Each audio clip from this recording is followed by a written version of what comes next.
Bismillahirrahmanirrahim. Assalamualaikum warahmatullahi wabarakatuh. Innal hamdalillah nahmaduhu wa nasta'inuhu wa nastaghfiruh wa na'udzu billahi min shururi anfusina wa min sayyiati a'malina. Man yahdihillahu فلا مضل له ومن يضلل فلا هادي له أشهد أن لا إله إلا الله وحده لا شريك له وأشهد أن محمدا عبده ورسوله لا نبي بعده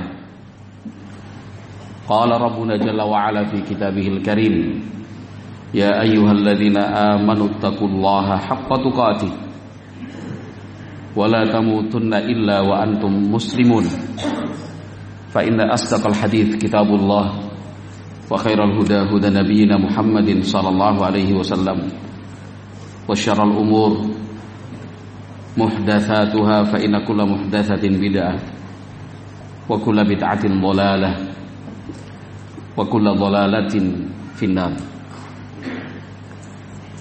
وأشرى المسلمين والmuslimat rahimakumullah.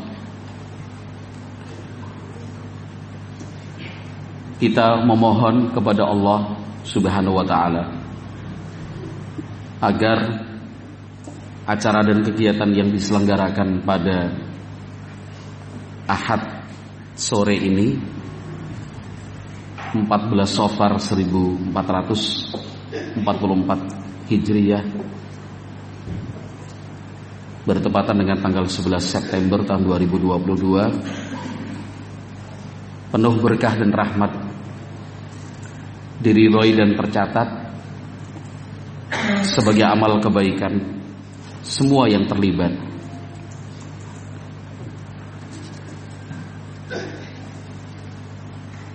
Meluruskan niat, menjaganya agar bersih tanpa noda yang mengotori. Meluruskan niat itu harus selalu dilakukan. Berani untuk mengkoreksi diri sendiri, bukan justru menghabiskan waktu menyibukkan diri mengkoreksi orang lain. Andaikan waktu yang ada digunakan untuk mengkoreksi dirinya sendiri, tidak akan ada lagi kesempatan untuk memperhatikan orang lain. Tapi pepatah yang sering kita dengar, semut di seberang lautan terlihat, gajah di pelupuk mata tidak.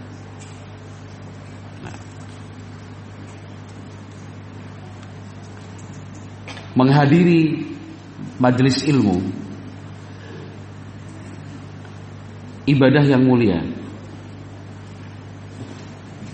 maka meluruskan niat jangan sampai terlewatkan, jangan sampai terlupa,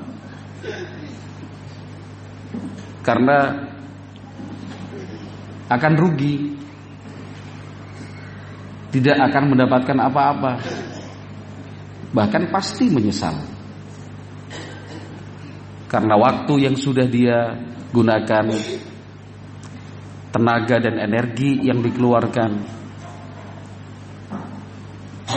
tidak tercatat sebagai sedikit pun amal kebaikan di sisi Allah Subhanahu wa taala. Menghadiri majelis ilmu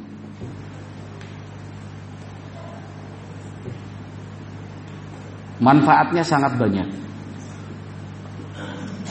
Yang ingin dicapai dan dituju bukan hanya mendapatkan ilmu, tetapi masih ada tujuan-tujuan lain yang memang juga harus dicari, mesti diperjuangkan. Karena banyak yang beralasan kenapa tidak menghadiri majelis ilmu. Katanya tidak paham, tidak bisa mengerti apa yang disampaikan.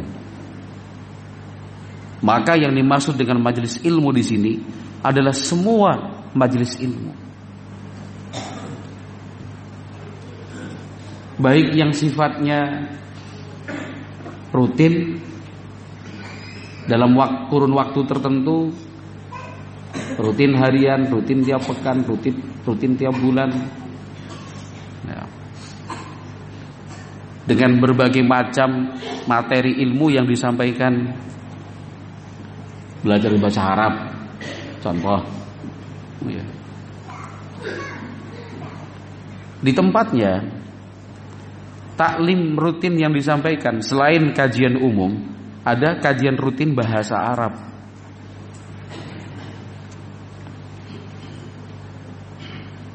Mengakunya sudah tua. Yang lain bilang tidak bisa rutin hadir. Kadang bisa, kadang tidak. Ada juga yang beralasan terlalu berat materinya. Ada juga yang mengatakan terlalu cepat penyampaian yang diberikan ustadznya. Intinya merasa nggak bisa mencerna apa yang disampaikan. Ya tetap berangkat, hadiri majelis ilmu itu. Karena tidak paham itu bukan alasan. Justru karena tidak paham itu ya harus berangkat. Justru karena nggak bisa mengerti itu menjadi semangat 2 kali lipat minimalnya untuk hadir. Semakin tidak tahu ya semakin harus semangat.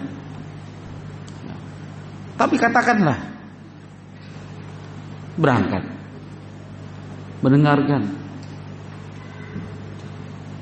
Qama Muhammadun, qama fi'lun madhin mabniyun 'alal fathi la mahalla lahu minal i'rab. Apa kuwi? Muhammadun fa'ilun marfu'un wa 'alamatu raf'ihi dhammatun zahiratun 'ala akhirih li'annahu ismun mufradun. Apa meneh kuwi? Nggak paham, ya tetap hadir. Nah, karena sekali lagi menghadiri majelis ilmu itu tujuannya bukan hanya satu, bukan hanya untuk mendapatkan ilmu. Majelis ilmu didatangi, dihadiri untuk melaksanakan perintah Allah Subhanahu wa ta'ala. Faham tidak faham, yang penting berangkat. Saya sudah laksanakan perintah Allah untuk mendatangi majelis ilmu. Faham tidak faham, tetap saya berangkat. Karena ini perintah dari Rasulullah sallallahu alaihi wasallam. Faham tidak faham, tetap saya berangkat. Memanfaatkan waktu dengan hal-hal yang baik. Kalau di rumah tidak tahu apa yang dilakukan, bingung. Faham tidak faham, tetap berangkat. Karena ingin dekat dan berkumpul bersama orang-orang yang saleh, orang-orang yang baik. Tidak faham, berangkat. Memberi contoh untuk yang lain. Tidak faham, berangkat. Menyemangati yang hadir. Tidak paham, berangkat. Fadilah majelis ilmu didapat. Allah turunkan sakinah, rasa tenang. Allah berikan rahmah. Ikut disaksikan malaikat, disebut-sebut namanya di atas langit di hadapan penduduknya. Tidak paham, berangkat.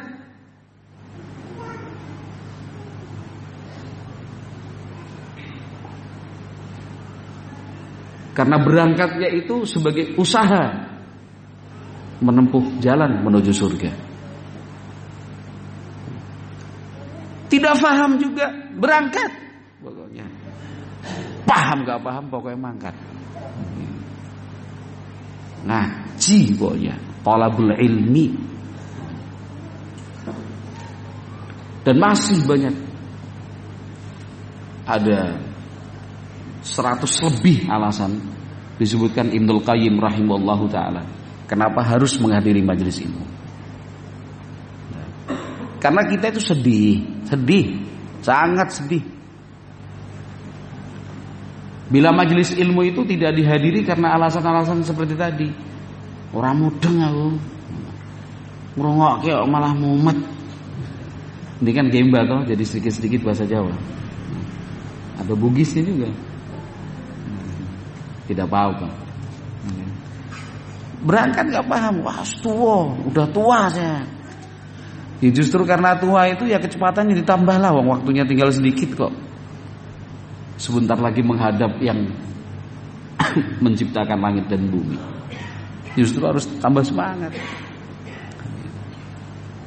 Ya kalau nggak bisa memahami, tetap berangkat, menyemangati. Alhamdulillah. Apalagi dengan penuh prasangka baik kepada Allah Subhanahu wa taala bahwa usaha yang dilakukan itu tidak akan sia-sia. Tidak mungkinlah 1000 kata yang diucapkan pengajarnya tidak ada satu kata yang kemudian menempel kemudian teringat olehnya. Nggak mungkin. Kok jangankan 1000, dari 100 kata yang disampaikan pasti ada yang nyantol.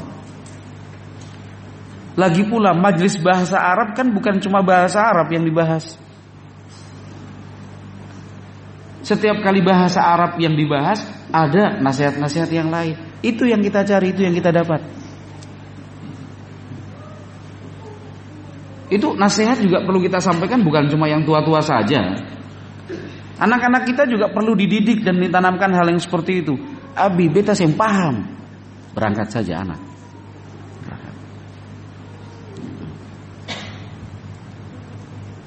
Dia berangkat pulang tidak ada catatan. Buku dari hari pertama sampai akhir semester bersih. Mungkin anaknya suka kebersihan. Bersih, tidak ada catatan. Tapi kita pantau, kita lihat, oh ya dia berangkat, masuk kelas, pulang tepat waktu, dia tidak pergi kemana-mana. Jangan dimarahin lah. Tidak usah tuntut-tuntut, mana tulisannya, mana. Jangan sampai dia balik tanya, Abi mana catatannya. Repot. Alhamdulillah dia mau berangkat, dia mau duduk, dapat fadilah majelis ilmu. Karena kelas yang dia hadiri itu kan termasuk majelis ilmu juga. Ikhwati fillah rahimakumullah, ahlu sunnah di antara beberapa karakteristiknya adalah ilmiah. Maka para asatidzah dan di atas mereka para ulama tidak pernah bosan untuk mengingatkan, ayo thalabul ilmi, ayo hadiri majelis ilmu. Jangan tinggalkan majelis ilmu. Jangan pilih-pilih ustaz. Selama ahlu sunnah hadiri. Jangan beda-bedakan antara itu yang senior, ini yang junior. Itu pernah kiaman, yang ini cuma santri biasa. Walaupun santri biasa belum tentu kamu bisa sederajat dengannya kok. Meremehkan santri. Wah dia kalau menjelaskan itu katong saya paham. Kata-kata terputar-putar begitu ya. Bukannya kita paham malah katong pusing. Ya. Kita hadir itu Ustaz. Pengajar itu cuma baca, terjemah, selesai tutup. Masya Allah, Ustaz, siapapun ustaznya. Dulu di awal-awal mengajar juga kata-kata tak putar-putar sama. Tapi dengan jam terbang, bertambahnya pengalaman, semakin hari akan semakin baik dia menyampaikan. Ustaz-ustaz kita itu baru pulang dari Yaman itu sing bisa bahasa Indonesia. dengan seperti yang sekarang ini, masih separuh bahasa Indonesia, masih separuh bahasa Arab. Kadang-kadang malah tanya sama peserta, bahasa Indonesianya apa ya? Gitu. Pokoknya yang gini gitu loh. Tapi sabar. Yang menyampaikan sabar, yang mendengarkan sabar, alhamdulillah. Semakin dari terasa.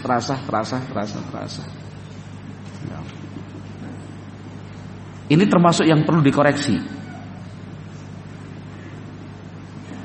Kurangnya kita mengapresiasi anak-anak kita sendiri. Susah payah, setengah mati mereka belajar di pesantren-pesantren, mau di Gemba, mau di Ambon, di Maluku, di Jawa, atau dimanapun mereka berada, bertahun-tahun. Pulang kampung dilirik pun tidak. Pulang kampung tidak ada yang kemudian mengelola. Itu anak-anak kita. Kita mau berharap hujan turun, air di tempayan kita tuang. Gak punya apa-apa. Ikhwati fillah barakallahu fiikum. Ini termasuk sebab banyaknya anak-anak kita mengalami kefuturan. Kenapa? Karena kita yang sudah tua-tua ini kurang sabar untuk membimbing dan mendampingi, mengawal mereka untuk bisa terbang tinggi.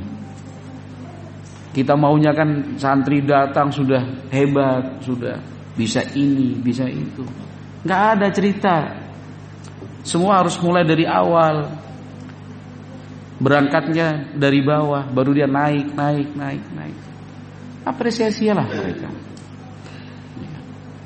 Dibuatlah majlis-majlis murojaah. Tapi Ustaz, dong itu masih begitu-begitu. Kadang sholat terlambat. Kadang mereka begini dan begitu. Karena tidak diberi tempat, tidak diberi apresiasi, makanya mereka begitu. Coba kalau kita apresiasi, kita hormati mereka. Siapa sih mereka? Anak-anak kita sendiri kan, bukan orang lain. Gemba, santri yang di Jawa ada berapa? Berapa Pak Arisun? Banyak. Nggak terhitung karena nggak pernah dihitung memang kok. 20. Anak-anaknya siapa itu? Itu anak-anak banyak orang jelas. Maksudnya kan anak-anak kita sendiri kan. Yang nyuruh mereka belajar ke Jawa siapa? Orang tuanya, kita semua. Kita semua berharap mereka akan menjadi ustadz asatidah Gemba namanya. Wai Mital toh atau Gemba? Hah? Beda. Wai itu air atau sungai, Mital itu udang. Gemba itu lapangan terbang, beda. Kita cek lagi. Anak-anaknya asatidah Gemba lah kita bilang, asatidah Gemba. Sabarlah kita itu. Ya memang kita yang harus merunduk sebagai orang tua. Kita yang harus tahan hati ini. Bagaimana anak ini kalau di rumah masih begini dan begitu, susah diatur, tapi kita sudah minta dia untuk mengajar, untuk mengamalkan ilmu yang dia dapatkan. Sudah sabar. Kita bimbing mereka sedikit. Biiznillah. Ketika mereka diapresiasi, dikasih tugas, tapi kan terbatas, bukan kemudian kita lepas. Dibimbing, saya tadi mengatakan dibimbing, didampingi, dikawal. Sudah dikasih jadwal di sini, antum begini. Diajak bicara bukan lagi sebagai anak, tapi diajak bicara sebagai seorang dai. Sama-sama duduk untuk ikut menjadwalkan. Pokoknya antum kalau di rumah anak, tapi kalau di sini antum adalah ustaz. Anak kalau di rumah abinya, kalau di sini anak ikhwan biasa. Tolong. Begitu abi. Bismillah. Dia buka Durusulughah, dia buka Aisar. Anak-anak itu yang 20 orang itu loh. Memangnya yang tua-tua sudah bisa baca Al-Quran semua? Belum tentu kan? Anak-anak kita yang sudah mondok, ya bukan cuma di Jawa, yang di sekitarnya. Itu tadi cuma istilah saja, yang di Jawa berapa banyak, 20 kira-kira ada.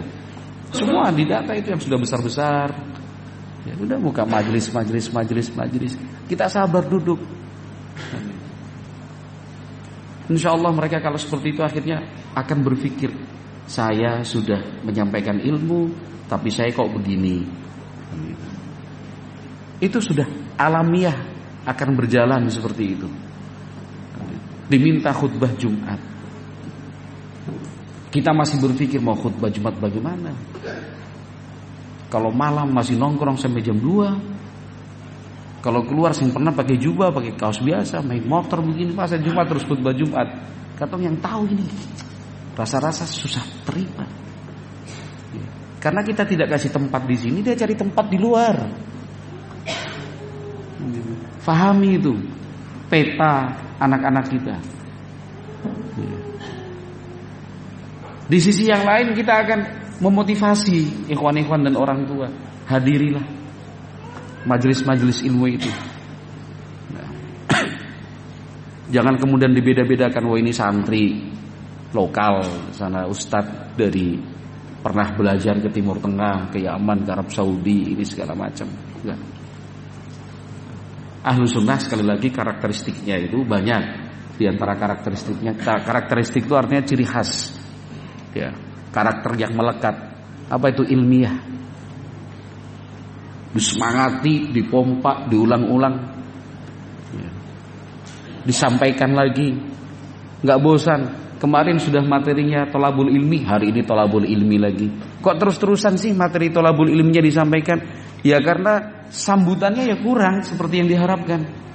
Coba kalau sekali ngomong dalam setahun, kemudian semangat setahun berikutnya nggak akan diulang lagi itu materi tolabul ilmi. Cukup sekali sudah semangat tolabul ilmi. Tapi karena semangatnya memang yang belum naik juga, pompa terus.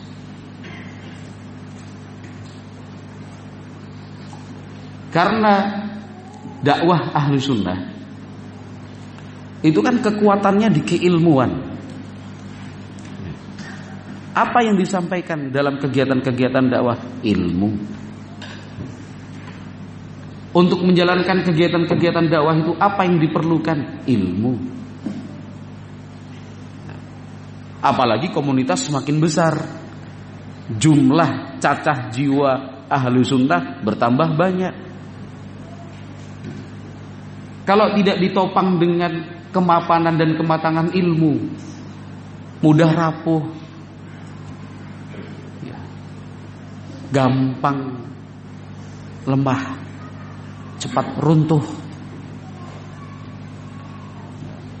Ada sedikit masalah yang sebenarnya kecil, tapi karena tidak ada ilmunya, dia membesar, akhirnya parah. Karena bertambah parah, akhirnya ilmu yang dibutuhkan kan mestinya semakin banyak. Ilmu yang diperlukan harusnya bertambah kuat, tapi sekali lagi keilmuannya kurang. Maka ikhwati fillah rahimakumullah, melalui majelis ini kita berharap kepada Allah Subhanahu wa taala, semangat thalabul ilmi itu mari sama-sama kita jaga. Orang tua bukan hanya mendorong-dorong anaknya untuk semangat masuk pondok. Orang tua juga memberikan contoh kepada anak-anaknya bahwa abimu, ummimu walaupun sudah tua, meskipun sibuk, walaupun padat kegiatannya, juga tetap semangat thalabul ilmi. Kamu di pondok, abi di masjid. Kamu di Ambon, kamu di Jawa, abi di Gemban.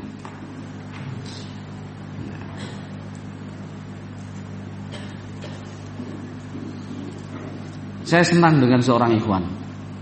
Dia pondokkan anaknya, setahun sekali pulang. Itu sama-sama saling murojaah kitab Umdatul Ahkam. Ikhwan itu ya gak pinter-pinter amat. Ini bukan dalam konteks menghina, tapi untuk menunjukkan itu loh semangatnya. Sudah tua, rambut putih, membaca Arab itu juga gak lancar-lancar juga. Tapi kalau anaknya pulang beradu itu. Setoran hafalan, Abi juga setoran hafalan. Abinya setoran hafalannya hadisnya nggak sampai 10, itu aja.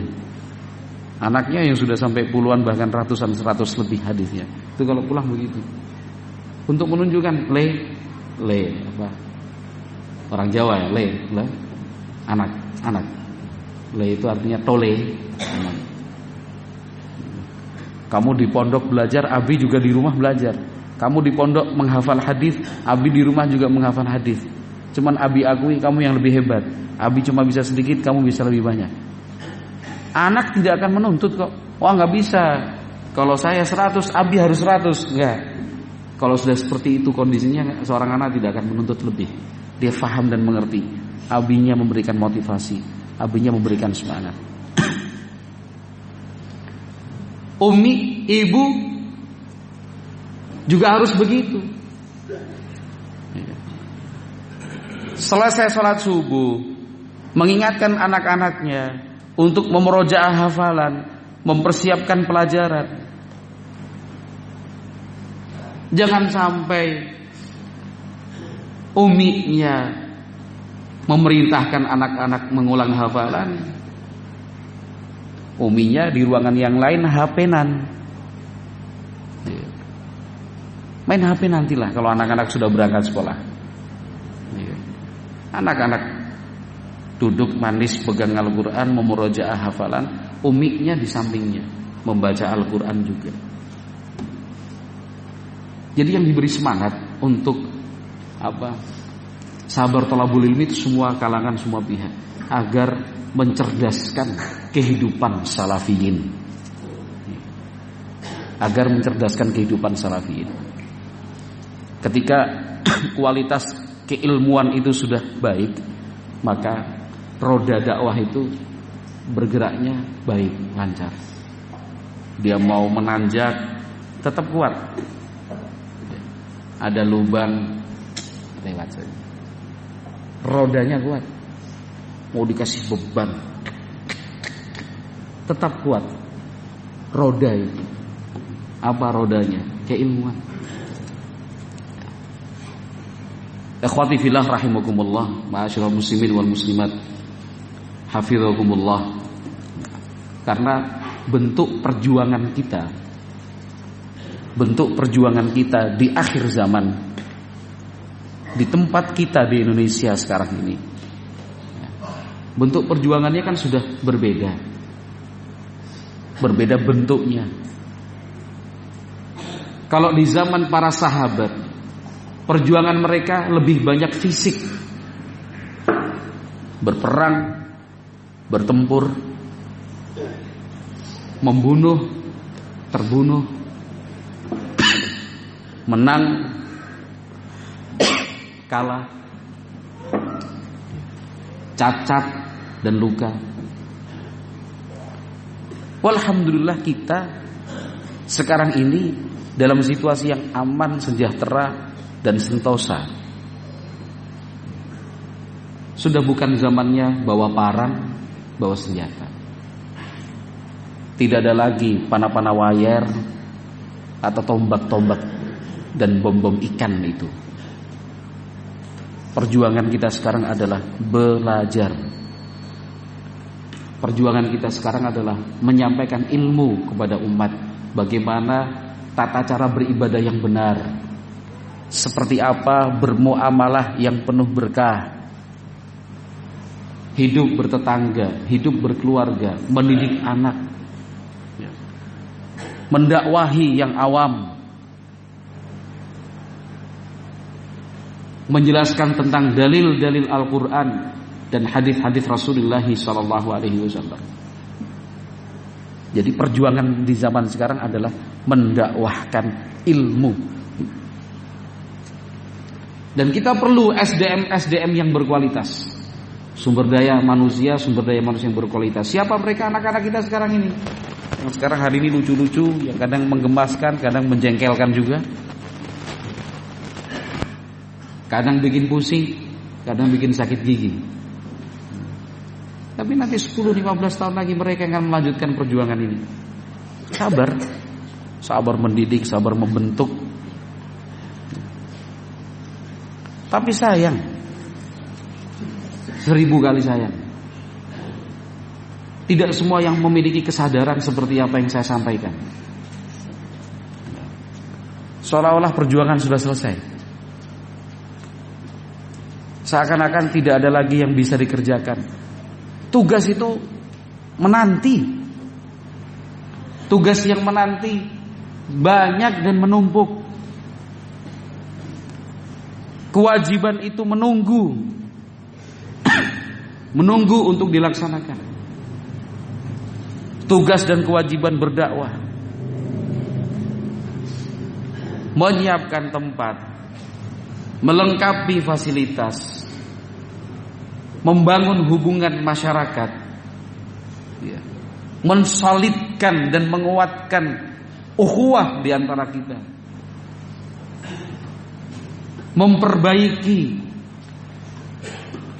materi dan kurikulum silabus pendidikan, melakukan studi-studi banding ke pondok-pondok yang jauh lebih maju dan lebih berkembang, penanganan kasus-kasus. Itu kan tugas itu. Siapa yang melaksanakan kalau bukan kita? Sama-sama. Bukan tugas orang per orang saja, bukan tugas ustadznya dan pengurusnya, sementara yang lain tidak. Bukan, itu tugas kita bersama-sama. Ini urusannya apa? Surga. Kalau urusannya surga, jangan mau untuk ditinggal di belakang. Kalau urusannya surga, jangan pura-pura tidak tahu. Kalau urusannya surga, ayo kita berlomba-lomba. Ini urusannya surga. Kok kemudian duduk diam berpangku tangan, pasif tidak bergerak, pokoknya menunggu. Tetapi giliran diajak, pura-pura tidak tahu. Giliran dibutuhkan, menghilang. Berta'awun untuk berdakwah. Ta'awunnya dalam bentuk apa? Dalam bentuk apapun yang bisa dilakukan. Dalam bentuk apapun yang bisa dilakukan. Tadi beberapa hal sudah saya sampaikan. Ini urusannya surga. Ketika di grup, di share, diumumkan bahwa besok insya Allah akan diadakan kerja bakti, pengecoran seluk calon asrama putri, kurang lebih 150 sak semen yang akan digunakan. Mohon ta'awun dari ikhwan, tenaga dan bantuan-bantuan lainnya. Masuk di handphone, dibaca di grup, cuma lewat begitu saja. Mestinya kan paling tidak insya Allah siap begitu. Yang bilang besok beta bawa es krim, insya Allah. Ana bawa semangka, ana bawa ini. Suasana hidup itu namanya saling menguatkan begitu. Bukan cuma admin sudah umumkan, admin yang suruh ustadz yang suruh admin. Di share sore sampai tengah malam gak ada tanggapan sama sekali. Gak seperti itu berdakwah, gak demikian berjuang. Sambutlah itu, ramaikan dan gegap gempitakan yang namanya berdakwah dan ta'awun. Insya Allah, bismillah. Jam berapa? Kakak sudah disebutkan di atas. Oh iya, saking semangatnya. Betul. Dan itu, bismillah, gas. Apa gas? Gas. Yang lain bilang jangan gas saja, kasih masuk giginya. Betul. Kalau gigi tidak kasih masuk nanti cuma jalan di tempat. Yang lain bilang, yang penting jangan gigi ke belakang. Betul, rame. Tapi jangan rame di grup saja, bahaya. Rame di grup juga nanti rame di lapangan. Pagi-pagi undangan jam 6, seharusnya setengah 6 sudah datang. Bila perlu berangkat sholat subuh itu sudah tidak pulang lagi. Karena sekali pulang ke rumah, mau keluar dari rumah, ya Allah, kayak ada lem di kaki. Yang ini Abi, yang sana Mas, yang ini kakak, abang, banyak. Enggak, anak pulang ganti baju dulu. Ganti baju 1 jam. Saya mau ambil ini, ambil apa? Sepatu. Ada sepatu disiapkan panitia di sini. Ini apa? Alasan lagi. Ya sudah, ambil sana sepatu. Nanti datangnya pas mau selesai. Alhamdulillah masih mau datang. Itu saja. Nah, tapi kan mestinya ramai di grup, ramai di lapangan juga. Jam 6 diumumkan, setengah 6 sudah molen sudah bunyi. Begitu bunyi molen. Jangan tunggu, kok masih sedikit ini ya? Enggak, itu banyak yang nunggu di rumah, nunggu suara molen bunyi. Katong tahu leh. Katong ini panitia juga. Semua serba menunggu. Nanti tunggu informasi di grup. Alhamdulillah sudah mulai, orang baru datang. Tapi kalau kita tunggu orang datang, itu katong saling menunggu itu. Yang di sini menunggu orang datang, yang di rumah juga menunggu molen bunyi. Sudah, orang berapa? 10, bismillah. Orang nanti berdatangan. Toh juga pahala tidak tertukar kok. Allah akan memberikan pahala sesuai dengan perbuatannya. Sudah, datang, bismillah. Walaupun jangan bilang, aduh anak baru sakit mata ya. Tetap datang, berikan semangat untuk mereka. Sehingga kemarin kaki ada injak paku, datang. Karena tujuan kerja bakti itu bukan cuma untuk kerja saja. Kan masih banyak pekerjaan yang tidak perlu berjalan ketika kerja bakti itu. Iya kan? Potong semangka. Apa hubungannya potong semangka dengan kaki injak paku? Semangka. Iya kan? Apa hubungannya mata dengan cuci piring? Cuci piring kan kalau mata satu begini karena sakit itu lebih titis, begini kan? Main keker. Sudah, yang penting itu niat. Beda kalau sudah tidak punya niat, kata mau kasih alasan bagaimanapun, dia hilang, betul-betul hilang. Nah, kita mau jawab alasannya, dia nggak bisa kasih alasan. Nah, itu beda hal. Nah, itu urusannya surga. Kapan lagi kesempatan itu bisa kita lakukan? Contohnya itu kayu menumpuk banyak itu kan. Contoh saja Pak Harisun, Pak Nur Rahim, jangan marah. Lihat kayu begitu kayak mata gatal Pak Harisun. Itu kayu itu untuk cor kan? Itu kalau di tempat yang lain, setelah cor kayu-kayu itu ditumpuk, paku dilepas, cabut, kumpulkan, tumpuk, ikat, kasih alas di bawah, tutup terpal. Karena masih bisa Kakak Zen? Masih bisa dipakai lagi. Tapi mungkin kayu di sini terlalu banyak. Mungkin toh.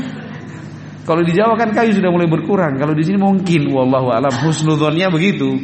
Karena kayu banyak yang nyumbang juga.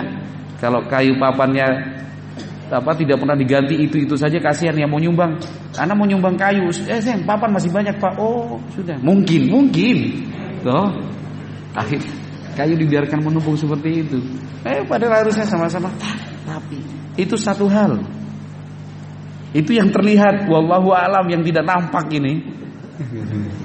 Anak tidak tahu, tapi yang jelas itu saja. Itu contoh yang terlihat, masya Allah. Kena hujan, kena panas, padahal masih bisa dipakai lagi. Ini urusannya apa, Sur apa? Sur, urusannya apa? Surga. Tuh. Itu beta pungade betul ini surga. Anak pintar insyaallah. Al-Imam Ibnul Jauzi rahimahullah dalam kitabnya Sifatus Safwah. Baik, Sifatus Safwah itu karya Ibnul Jauzi rahimahullahu taala. Itu sebuah ringkasan sebenarnya. Kitab yang beliau ringkas dari kitab Hilyatul Auliya karya Al-Imam Abu Nuaim rahimahullah. Ketika berbicara tentang biografi Sa'ad bin Khaythamah, yukna Abu Abdillah, kunyahnya Abu Abdillah, ahadu nuqaba'il ansar al-ithna ashar. Sa'ad bin Khaythamah itu termasuk satu dari 12 sahabat Ansar yang menjadi tokoh syahidal aqabatal akhirata ma'as sabiin, ikut dan menjadi peserta Aqabah yang kedua bersama 70 kurang lebih sahabat lainnya. Jadi beliau Sa'ad bin Khaythamah ini adalah sahabat yang sangat semangat ya, untuk belajar dan memperjuangkan Islam. Walamma nadaba Rasulullah sallallahu alaihi wasallam an-nas ila ghazwati Badrin qala lahu abuhu Khaythamatu innahu la budda li ahadina an yuqima fa'athirni bil khuruji wa aqim ma'a nisaika. Waktu itu Nabi Muhammad sallallahu alaihi wasallam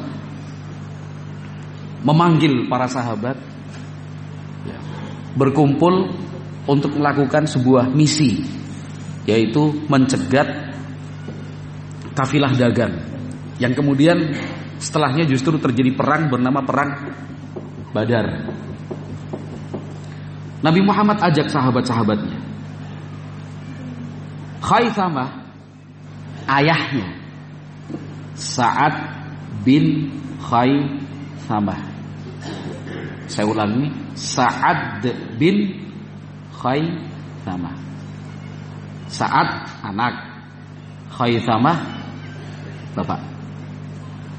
Khaythamah bapaknya memanggil sang anak, diajak berbicara. Innahu la budda li ahadina an yuqim. Pokoknya harus ada di antara kita yang tetap tinggal di rumah. Gak bisa pergi dan berangkat semua. Fa'athirni bil khuruj. Bapaknya bilang, tolong saya minta kepadamu wahai anakku, biarkan saya yang berangkat. Wa aqim ma'a nisaika. Kamu tetap tinggal di rumah ngurusin keluarga. Fa'aba Sa'dun. Anaknya enggak mau, enggak bisa. Saya yang berangkat, Bapak. Bapak yang di rumah. Mereka bertengkar ini. Bertengkarnya itu bukan bertengkar untuk cari-cari alasan. Bertengkarnya bukan karena uzur-uzuran.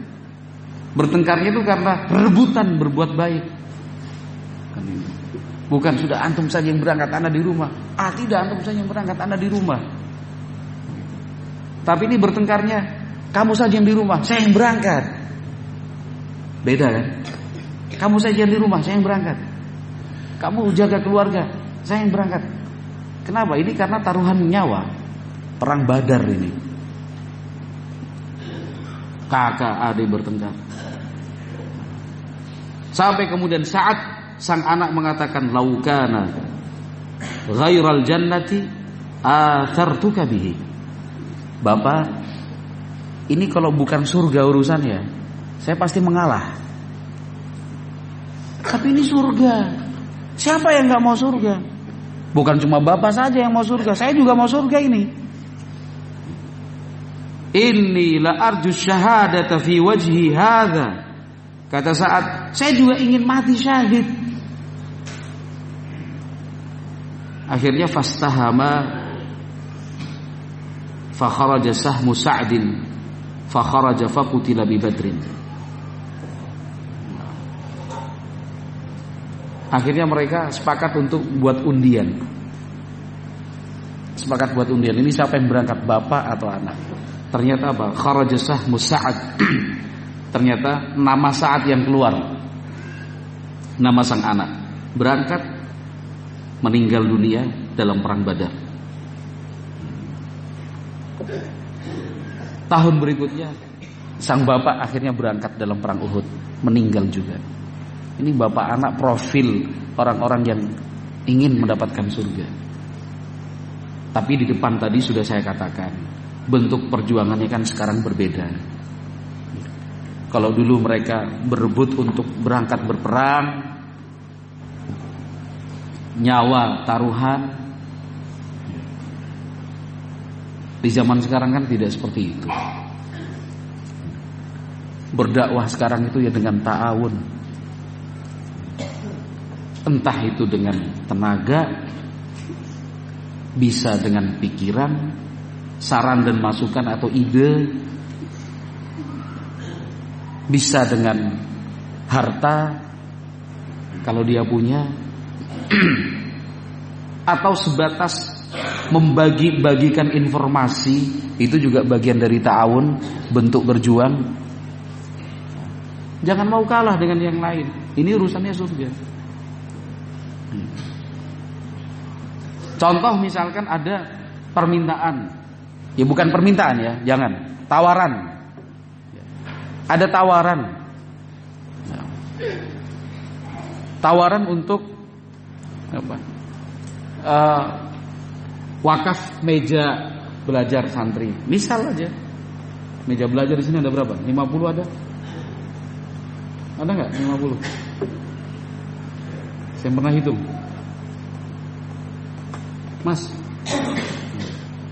Mas kah abang? Mas, namanya siapa? Ahmad. Orang mana?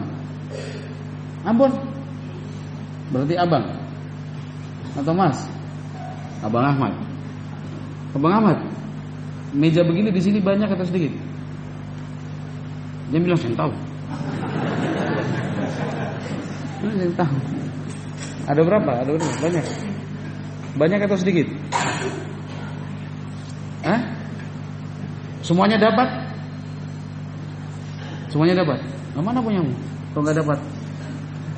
Oh, di sana. Contoh ini, contoh saja. Misalkan pengurus mengumumkan bahwa kita kekurangan meja belajar. Bagi ikhwan yang berminat untuk ikut ta'awun menyiapkan dan menyediakan meja belajar, bisa menghubungi Abu Fulan, ini nomor kontaknya. Dengan estimasi biaya tiap meja Rp54.550. Ini saking betul-betul telitinya kan. 54.000 berapa? 550 juta. Oh, ribu rupiah ya. 554.550 rupiah. Sudah, ketika ada informasi seperti itu, jangan tunggu sampai besok. Kapan lagi? Ini namanya wakaf ini. Wakaf meja ini. Iya. 54.550 dipakai untuk belajar Al-Qur'an, dipakai menghafal dan menghafal Al-Qur'an dan memurojaahnya. Pahala terus itu. Satu hari saja modal kembali itu. Satu hari itu modal kembali kalau kita bilang dalam jual beli ya. Satu hari dipakai sama santri modal kembali. Yang 54.550 rupiah itu, yang begitu mudahnya kita kalau kehabisan pulsa kita beli untuk pulsa. Tapi pas untuk meja belajar, mahal pesan di mana itu? Nah, antum yang kerja belum bisa mungkin semurah itu. Antum yang kerja bisa jadi 154.550 itu lagi. Itu pun antum sudah capek, bentuk tidak cocok, tangan luka karena gergaji. Sudah 54.550 itu sudah cukup itu, tapi pahalanya mengalir. Japri sama ikhwan itu, afanahi ana 5 kan itu. Kan admin sudah tahu siapa yang Japri. Nanti bilang saja hamba Allah. Boleh, silakan. Yang bilang jawab, "Afan akhi, ana 10. Akhi, ana cuma bisa 1." "Ye, kok 1?" Jangan bilang gitu. Enggak apa-apa kalau 1. Jazakallah khairan akhi. Afan hanya bisa 1. Allah yang Maha melipat gandakan pahala. Kan begitu. Mau dia mau 1 kah? Mau dia 10. Nah, ini jadi admin juga harus hati-hati. Ya. Ada namanya persamaan doa, ya kan? Bukan persamaan hak ini, persamaan doa. Ada yang Japri bilang afan akhi ana 1, khair jazakallah khair. Yang bilang ini ana 100 akhi, masya Allah ana terharu akhi, antum bisa seperti itu. Ya doanya banyak panjang. Mudah-mudahan Allah Subhanahu Wa Taala ini kami yang ambil atau antum yang antar atau bagaimana transferkah upahnya. Yang sumbang 1 jazakallah khair. Janganlah. Jadi admin itu yang adil. Ada admin yang enggak di sini nih. Jadi panitia itu yang adil lah, yang adil. Jadi mau 1, 2, 3, 4, 5, bukan kita yang berhak menilainya. Allah Subhanahu wa taala akan membalasnya. Bisa jadi yang ngasih 1 pahalanya sama dengan yang ngasih 100. Bisa enggak? Yang ngasih 1 tapi pahalanya sama dengan yang 100, bisa? Bisa? Apa yang membuatnya sama? Betul niatnya. 1 niatnya, 2 kemampuannya. Yang 1 itu betul-betul tidak mampu, bisanya cuma 1. Sementara yang 100.000 pun kalau mau dia bisa. Karena kaya raya. Jadi yang ngasih 100 itu tidak merasa kehilangan apa-apa, karena 100 itu kali 54.550 adalah berapa? Berapa? 5 juta ya? 5.400.000 itu sudah. Nah, biar orang lain yang menghitung. Bagi dia 5 juta itu kecil karena dia miliarder. Bagi dia itu 5 juta itu kecil, kayak sisa uang beli BBM di SPBU sana. Ambil laci mobil berapa itu? Oh 5 juta. Akhi, anak 100. Oh 5 juta. Yang 1 ini kasihan. Gaji dia per hari hanya 75.000. Ketika dia serahkan 1 itu 54.000. Kenapa anak kasih contoh 550 juga? Susah juga kita bilang ya. Gak apa-apa lah. 54.550 itu bagi dia sudah besar sekali. Sehingga dia gaji dia per hari itu akhirnya tinggal berapa? Kalau kurangi 70. Antum yang hitung lah, ana yang sebut. Maksudnya yang sisa itu tinggal sedikit. Itu paling tidak 2 alasan sehingga kita bisa mengatakan dan menyatakan bahwa yang menyumbang 1 meja bisa jadi pahalanya sama dengan yang menyumbang 100. Karena pahala itu tidak hanya ditentukan oleh banyaknya, tidak ditentukan oleh angkanya, tapi masih ada faktor-faktor yang lain. Sama-sama nyumbang 1 juta, pahalanya sama? Belum tentu. Ya kan? Yang 1 juta dia belikan Al-Quran, dibaca terus menerus. Yang lain dia sumbang 1 juta, tapi sekali pakai, sekali makan habis, selesai. Bisa jadi beda pahalanya. Tapi kan kita tidak sedang membicarakan pahala. Bukan tugas kita juga untuk menghitung-hitungnya. Oh, antum pahala banyak, antum sedikit saja ya? Bukan. Tapi yang ingin disampaikan dan ingin kita terangkan bahwa ayolah, ketika ada ajakan untuk berta'awun, ada tawaran untuk berbuat baik, jangan pura-pura tidak tahu. Jangan justru merasa terganggu. Kenapa ini fulan tuh kalau japri pasti ta'awun. Kalau posting di grup ta'awun lagi. Nah, terus mau apa? Alhamdulillah punya teman yang selalu mengingatkan kebaikan. Jangan bilang Kemarin kan sudah, hari ini minta lagi. Lah iyalah, wong rezeki Allah berikan untukmu bukan cuma kemarin, hari ini juga Allah kasih rezeki kok. Baru diminta sedikit sudah. Ya Allah, tiap hari diminta terus, kayak kantong ini kayak diperas saja ya. Loh, itu yang punya siapa? Itu yang punya Allah, itu dititipkan sama antum itu, dititipkan, bukan punya antum. Diuji kita, dikasih titipan, bisa tidak digunakan sebagaimana keinginan yang menitipkan. Pembebasan lahan, ada nggak pembebasan lahan di sini? Di Gemba ada pembebasan lahan? Atau lahan sudah terlalu banyak? Hah? Antum tinggal di sini? Di Ambon? Berarti nggak tahu ya? Mana Gemba? Wih, angkat tangan di belakang sana. Ih. Berdiri adik. Dia begini tadi ya.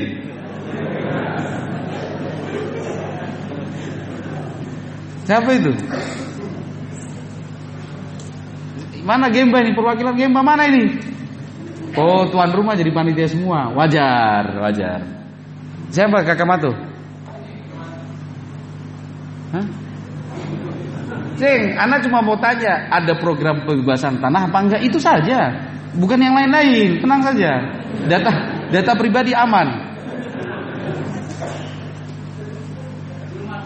Oh, belum ada. Terus adanya apa? Mana masjidnya?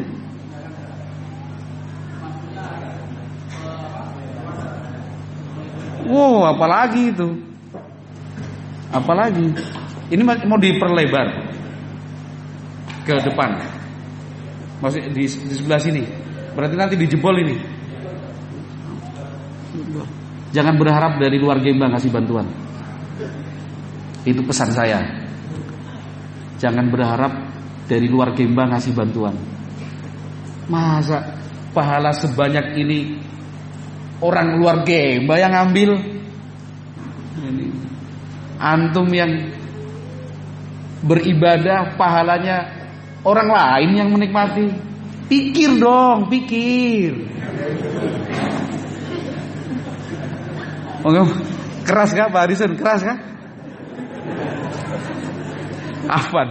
Kalau keras afwan, Ana sudah berusaha untuk membuatnya lebih ringan lah.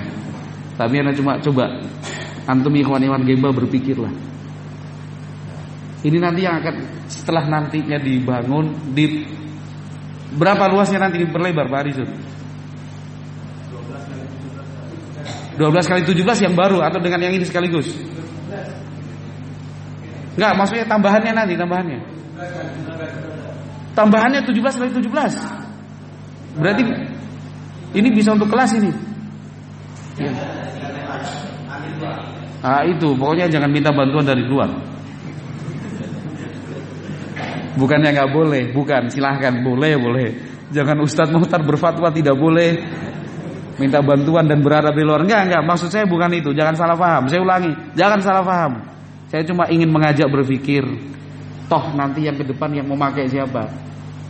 Ya kan? Salafiyin Gemba, anak-anak kita juga yang sehari-harinya, maksud saya semua pakai kaum muslimin. Tapi coba kita pikirkan dan kita bayangkan, kita yang tiap hari pakai untuk sholat, ibadah, taklim, pendidikan anak, tapi pahalanya itu mengalirnya kemana? Kemana? Keluar Gemba. Ada akal?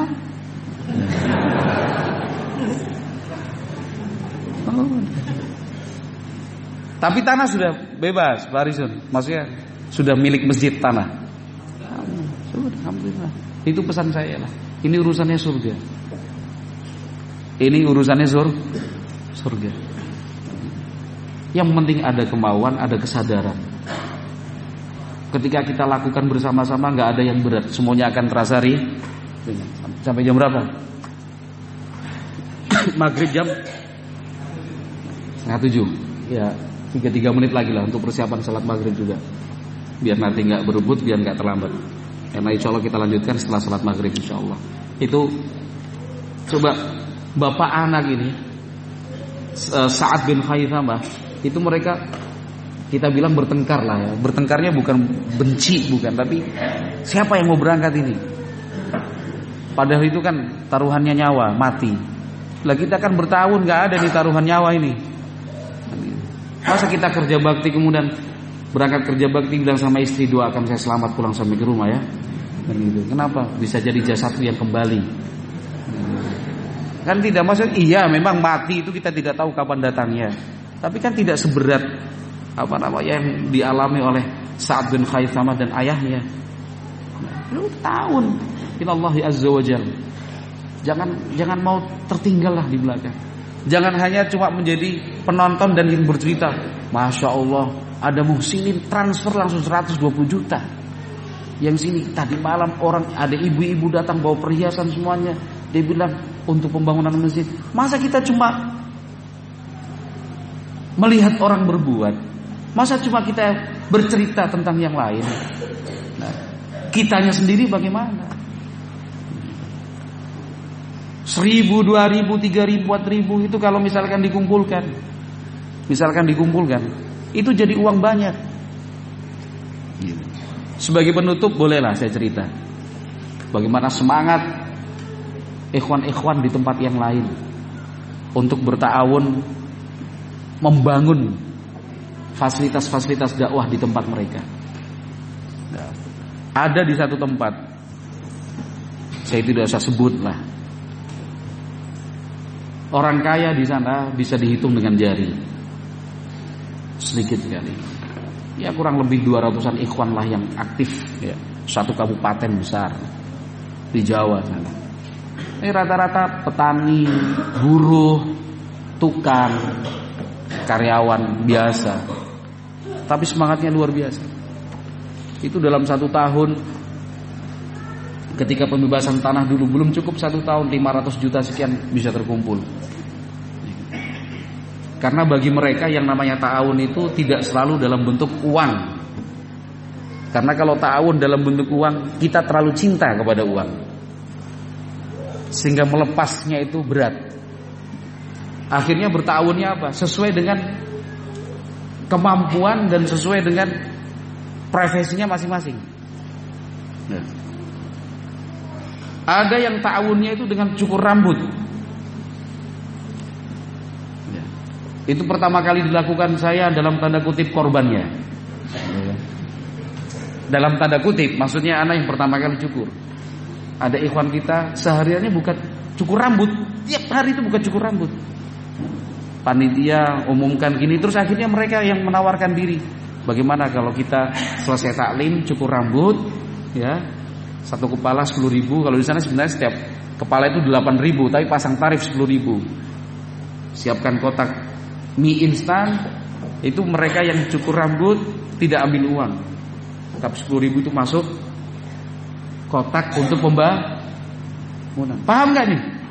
Paham. Itu pas jadwal taklim saya di tempat itu, Ahad keempat. Harusnya taklim selesai jam 12, jam 11 anak kasih berhenti. Kesempatan kan?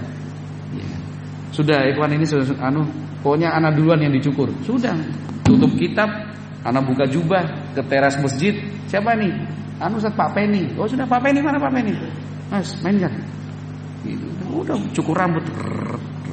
Tapi sudah diumumkan sebelumnya, bukan tiba-tiba dan sekejap, ya. Tapi diumumkan dulu, cukur rambut. Tukang cukur, memang tukang cukur. Sudah selesai cukur, anak cerita saja lah ya.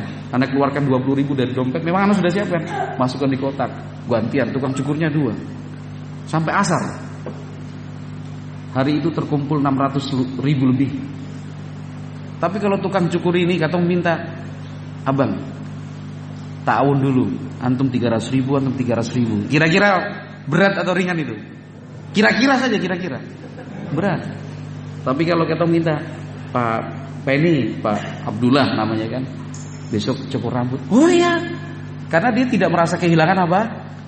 Padahal dia kenapa sih? Yang tukang bekam begitu, yang tukang panjat naik kelapa begitu, diumumkan di grup, yang punya kelapa tua tolong mendaftar yang mau menyumbangkan. Besok ada tim mobil pick up, mobil L300 itu apa namanya? Nek Jawa iki. L Sape. Nah, 300 kan Sape itu kan? Betul enggak? Mobil L Sape itu nanti keliling jadwalnya di sini-sini. Orang daftar, japri semuanya terus disusun sama panitia. Oh, ini mulai dari kecamatan ini, kecamatan ini, kecamatan ini. Ada ikhwan kita yang tukang naik, tukang panjat kelapa memang kasih turun full bawa ke pasar kelapa, jual balik lagi terus begitu. Ini yang punya kelapa kan nggak merasa kehilangan apa-apa. Uang kumpul. Ada ikhwan kita tukang mancing. Tukang mancing. Jangan ada yang tersinggung di sini karena banyak tukang mancing ya. Tukang mancing, tapi mancing ikan air tawar. Dia pancing dapat 2 kilo 3 kilo diumumkan di grup. Ana barusan mancing dapat ikan nila, dapat ikan mujair berapa kilo, per kilo ana jual 10.000. Hasilnya 100% buat pembangunan. 30.000, 40.000, 600.000, 300.000. Sampai ada pembagian botol kosong begini. Buat apa? Mengumpulkan minyak jelantah. Tahu minyak jelantah enggak?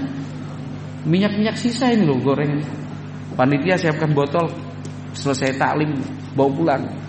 Taklim minggu depan berikutnya dibawa, dikumpulkan di drum, di jergen-jergen itu. Karena itu kan termasuk bahan untuk membuat oli. Ya, kumpulkan. Ini 300.000, ini 400.000, rosok. Panitia bagikan karung-karung itu, bawa pulang. Minggu depan kalau pas taklim, ada yang bawa kardus, ada yang bawa besi, ada yang bawa aluminium, ada yang bawa tembaga. Kumpulkan, jual. 1 minggu paling nggak 1.500.000, 1.250.000. Ya. Itu namanya ta'awun dengan segala potensi yang ada. Diumumkan lagi, besok kita punya program 1 minggu ke depan, ta'awun unggas dan binatang ternak. Didata, anak punya ayam 2 ekor, anak punya bebek 5, anak punya, sampai waktu itu ada yang bilang anak punya kambing 1 ekor. Jadi dia nyumbangnya bukan uang tapi kambing. Dia nyumbangnya bukan uang tapi ayam. Tugas panitia yang menjual kambing itu saya masih ingat ketika diumumkan anak ada 1 ekor kambing, ikhwan yang satu anak beli, sembelih besok makan sama-sama. Untungnya berapa kali lipat itu ya kan? Yang punya kambing insya Allah dapat pahala karena nyumbang kambing, ya kan? Panitia dapat uang dari hasil penjualan kambing. Ikhwan-ikhwan semuanya makan sate kambing. Ada yang titip burung kenari itu. Anak masih ingat ini.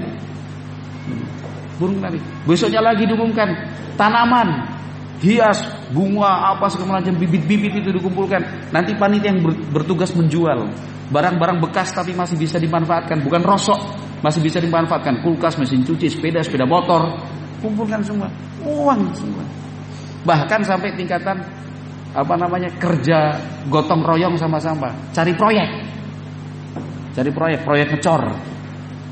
Kan itu, ikhwan punya kenalan, oh ini saya punya keluarga mau ngecor dak lantai 2 rumahnya. Ini pokoknya dibutuhkan berapa sak semen, nanti nilai proyeknya 2 juta. Cukup 7 orang yang daftar 40. Molen 1 sudah disiapkan tuan rumah, ikhwan-ikhwan bawa molen 1 lagi dari pondok, 2 molen. Harusnya zuhur selesai, itu jam 9 sudah selesai. Tuan rumah sudah banyak sekali. Kan tuan rumah harus siapkan sarapan sama makan siang. Harusnya 7 tapi yang datang 40. Mobil, motor semua. Baru ikhwan kita namanya Abu Hudzaifah. Pak, ini nyuwun pangapunten. Yang Jawi sedaya niki nggih. Nah, kan. Niki nyuwun pangapunten Pak, menika programipun pondok nggih. Terus niki rencang-rencang sami kerja bakti, nggih sareng-sareng sak mangke napa nilainipun proyek kagem pondok kalih yuta. Walah, mulia sekali. Ya, disiapkan sarapan 7 bungkus jadinya 40 bungkus. Seharusnya tidak ada makan siang, dikasih makan siang. Sudah selesai cok, dicek bagus semua, 2 juta nilai proyek, tambah 1 juta lagi untuk nyumbang pondok Pak. Oh matur nuwun, 3 juta masuk pondok. Ikhwan-ikhwan cuma sumbang tenaga saja. Sebelum Ramadan kemarin dapat proyek ngecor 600 sak. Ikhwan-ikhwan itu bikin apa? Bikin lantai jemur gabah. Di sini ada nggak tempat jemur gabah? yang gilingan padi itu loh, kan harus dimurgabah itu. Ada nggak di sini?